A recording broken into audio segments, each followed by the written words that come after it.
तर पूजा वगैरे केल्याच्यानंतर असं दृश्य आहे. आणि म्हणजे मला हे सांगायचं आहे की अगरबत्ती किंवा धूप नाही ना, ज्या जागेमध्ये जर ते जसं की बोलतो हिंदीमध्ये चार चांद लग जाते, तशातला प्रकार आहे. तर त्या प्रकारे आता मी 4 चांद लावलेत अगरबत्ती करून. आणि सुगंध म्हणजे वातावरणाच्या नैसर्गिक सुगंधामध्ये मी जरा आर्टिफिशियल सुगंध टाकला, तो म्हणजे अगरबत्तीचा. आणि इथलं जे वातावरण आहे, वाव. तिकडे सूर्यनारायण देव आहेत.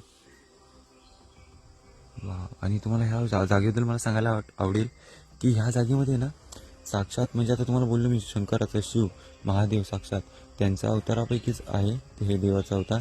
तर ना इथे ना एक सापाचं हे आहे म्हणजे नागदेव आहेत, तिथे साक्षात दर्शन देतात. बट आहेत ना ते दर्शन ज्याला म्हणजे जो कोणी लक्की पर्सन असेल नशीबवान त्यालाच दिसतं. आणि त्याच्यावरती खूप काही हे आहेत, पण आता आपल्याकडे तेवढा वेळ नाही.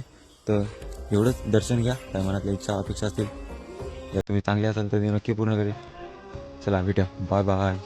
# कोकणी मार्केट.